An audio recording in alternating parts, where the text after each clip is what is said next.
Hello dear English learners and lovers. Today I am present with a new video, that is case of noun. So it is very important class for all English learners and lovers. Already I gave a class about noun. It was my highlight class. So today I am going to teach you about case. So case, how many kinds of case, that is accusative case, dative case, possessive case, genitive case, vocative case. So we have to understand case to enrich our grammatical rules or our English. So let I explain what is case. The relation in which a noun stands to some other words or the change of form by which this relation is indicated is called its case. So how many type of case? That is nominative case, objective case.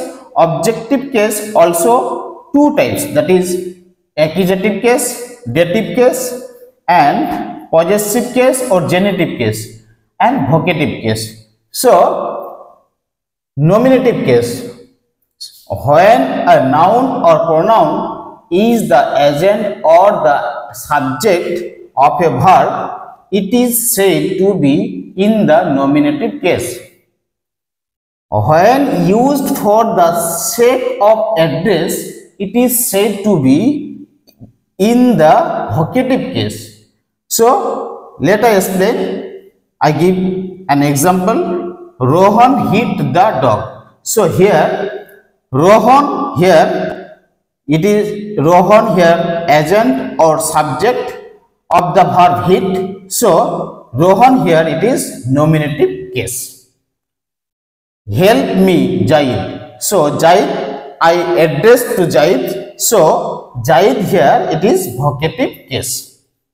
If I question by who and what with the verb के যদি আমরা who এবং what দিয়ে প্রশ্ন করি, যদি যে উত্তরটা পাবো সেটা হচ্ছে সাবজেক্ট আর সেটাকে আমরা বলবো nominative case. এবার objective case, when a noun or pronoun is the object to a verb or a preposition, it is said to be in the objective case. So I give an example. I give him a pen. So here him and a pen, here two object. Him it is object, a pen it is also a object. So him it is indirect object and a pen it is direct object. So indirect object is also called dative object and a pen it is direct object is also called accusative case. Then genitive case or possessive case. The possessive or genitive case denotes ownership or some other relationship. If you question the verb by which, a whose বা whose দিয়ে যদি আমরা verb কে প্রশ্ন করি তাহলে উত্তর চলে আসবে আমাদের possessive case চলে আসবে, উত্তর চলে আসবে, সাবজেক্ট আসবে, সেটা হচ্ছে পজিটিভ কেস। যেমন Rohan's mobile is on the table. So whose mobile, তো আনসারটা আছে কি রোহনস মোবাইল। এখানে রোহনটা হচ্ছে পজিটিভ কেস। সো এই মোবাইলটা কার? So this mobile belongs to Rohan. অতএব এই রোহন হচ্ছে এখানে পজিটিভ কেস। অতএব পজিটিভ কেস আমরা ইউজ করার ক্ষেত্রে আমরা অ্যাপোস্ট্রফি এস অথবা অফ ইউজ করি। দেন আমাদের এই যে যাই হোক অবজেক্টিভ কেসকে যদি, এবার অবজেক্টিভ কেসকে যদি হুম এবং হোয়াট দিয়ে ভার্বকে যদি প্রশ্ন করা যায় এবং যে উত্তরটা পাবো সেটা হচ্ছে অবজেক্ট এবং সেটাকে বলা হয় অবজেক্টিভ কেস। দেন এরপরে আছে আমাদের কেস সম্পর্কে একটা ধারণা পেলাম যে nominative case, objective case. Nominative কেসকে হু এবং হোয়াট দিয়ে প্রশ্ন করলে আমরা উত্তর পেয়ে যাব। অবজেক্টিভ কেসকে যদি আমরা হুম এবং হোয়াট দিয়ে প্রশ্ন করি তাহলে আমরা উত্তর পেয়ে যাব অবজেক্ট। এবং এবার জেনেটিভ কেসকে যদি আমরা হুজ দিয়ে প্রশ্ন করি তাহলে আমরা উত্তর পেয়ে যাব যে কোনটা পজেসিভ কেস। এরপরে আমরা চলে আসছে অবজেক্ট। অবজেক্ট কয়েক প্রকারের, এটা আমাদের জানা দরকার। সেটা direct object, indirect object, retained object, cognate object, factitive object, adverbial object. আমি উদাহরণের মধ্যে দিয়ে আপনাদেরকে বোঝানোর চেষ্টা করছি।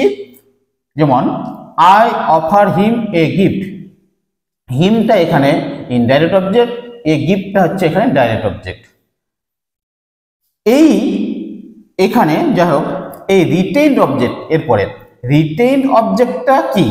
রিটেইনড অবজেক্টটা হচ্ছে যখন একটি ট্রানজিটিভ ভার্বের দুটো অবজেক্ট থাকবে, একটা ইনডাইরেক্ট অবজেক্ট, একটা ডাইরেক্ট অবজেক্ট, তখন একটা অবজেক্টকে আমরা সাবজেক্ট হিসেবে প্যাসিভ ভয়েসে সাবজেক্ট হিসেবে ইউজ করব, আর একটা অবজেক্টকে আমরা রিটেইনড মানে আমরা সেইভাবে রেখে দেব, সেটাকে বলা হয় রিটেইনড অবজেক্ট। যেমন হি এখানে হচ্ছে আমরা এই হিটাকে আমরা এখানে সাবজেক্ট হিসেবে ধরেছি প্যাসিভ ভয়েসে, he is offered a gift by me, তাহলে এই গিফটটা হচ্ছে retained object. Cognate object I ran a race, kindred মানে সমগোত্রীয় যখন যদি ভার্ব এবং নাউন হয় তখন সেটাকে বলা হয় কগনেন্ট অবজেক্ট। যেমন আই রেন এ রেস। যেমন ইউ ড্রিম আ ড্রিম, এই ড্রিম থেকেই এবং